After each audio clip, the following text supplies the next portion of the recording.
13 novembre 2021. Je me gare. Il fait nuit et je suis prêt pour la toute première enquête avec ma fille qui m'accompagne. Pourquoi je fais ça? Je sais pas. Enfin, c'est pas tout à fait juste. Mais je t'en parlerai une autre fois. C'est une autre histoire. C'est l'hiver et la brume nous enveloppe comme un manteau crasseux, troué, effilé et inutile.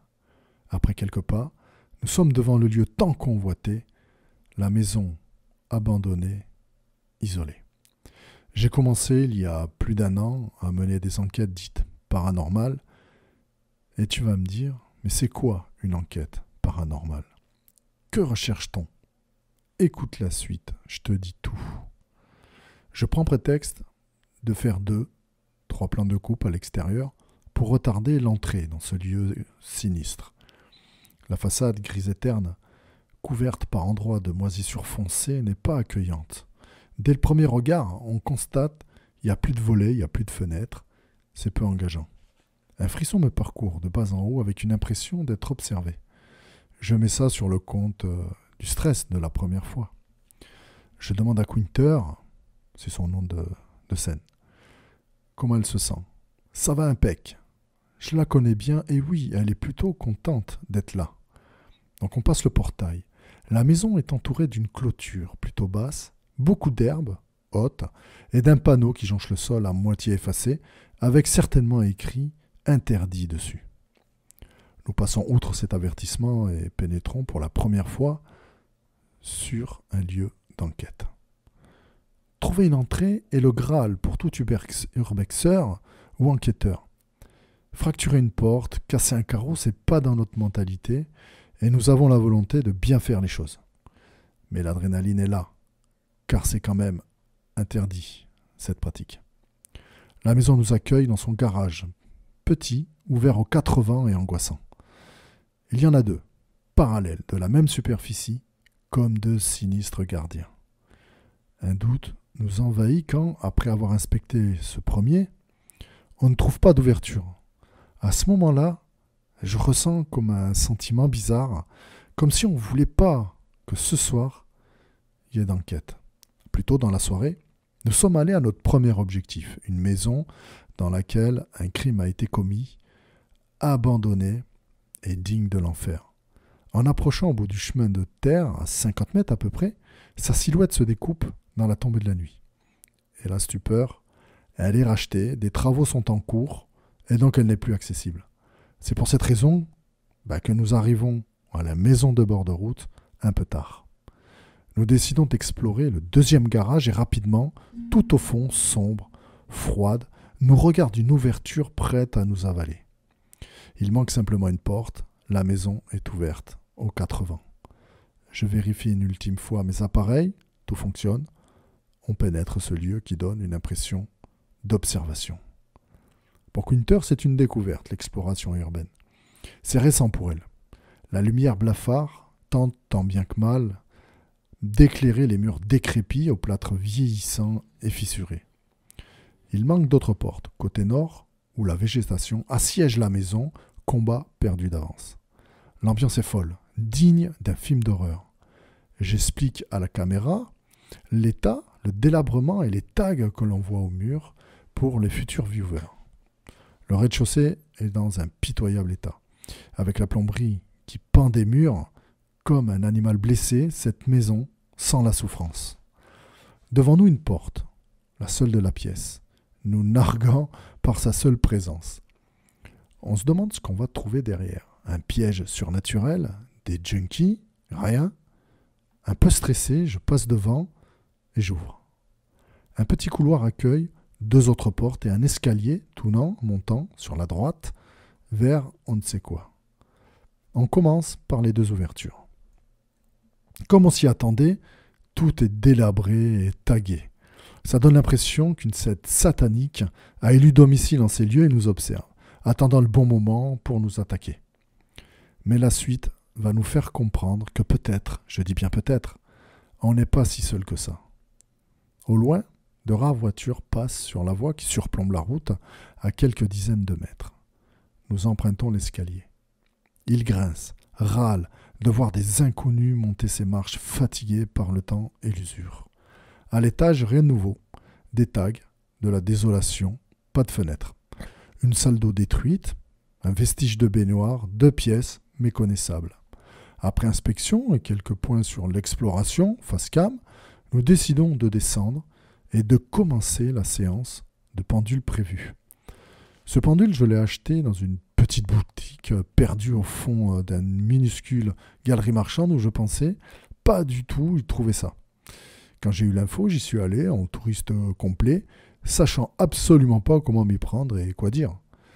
Mais le destin fait bien les choses et j'ai été magnifiquement accueilli, conseillé et mis à l'aise. J'explique le but de ma visite sans fioriture ni mensonge. Je dis exactement le but, ce à quoi va servir ce pendule. La vendeuse me montre un présentoir et le fait tourner. Sur le coup, je ne me rends pas compte de la façon dont je fais mon choix. Plus tard, des amis m'expliqueront que tu choisis le pendule, mais il te choisit aussi. Et c'est vrai que j'ai voulu celui-là et pas un autre, alors que j'y connais rien. Nous sommes de nouveau au rez-de-chaussée. Il fait froid, humide, dans cette maison ouverte. J'installe le trépied pour prendre au maximum la vidéo, rendre au maximum la vérité sur ce que je fais. Quinter m'aide, on s'installe relativement bien pour cette séance. Mais si on est sur le sol, ce n'est pas très engageant. Je commence à poser mes questions. Plus tôt, tout au long de l'exploration, j'ai commencé à parler, à nous présenter, à interpeller, comme on dit. Rappelle-toi, c'est ma première fois. Évidemment, j'ai pas un bruit, j'ai pas le moindre petit indice de son, de quoi que ce soit, pendant ces moments-là. Donc je commence à me demander, évidemment, la super question bateau, y a-t-il quelqu'un avec nous? Et je la pose à haute voix. La sensation que j'ai ressentie en suivant fait un choc pour moi. Venant d'une famille hyper terre-à-terre, scientifique, athée, ce qui va me déstabiliser et me faire comprendre qu'on ne vient pas en touriste, c'est pas une bonne idée. J'ai reposé donc ma question, n'attendant pas vraiment de réponse, pensant qu'il faudrait un gros montage pour rendre l'enquête intéressante à regarder. Et là, quelque chose se produit. Le pendule se met à tourner vers la droite. C'est l'instant unique où le temps s'arrête. Une initiation, un rite, une naissance est réalisée. J'ai une réponse. La section que je ressens, la sensation que je ressens à ce moment-là est terrible car c'est à la fois une excitation de fou mais une angoisse réelle. Si j'ai une réponse, c'est qui, de où et comment? J'ai des sentiments contradictoires, c'est bizarre. Quinter, elle, constate aussi, elle confirme que c'est pas moi, ça tourne vraiment.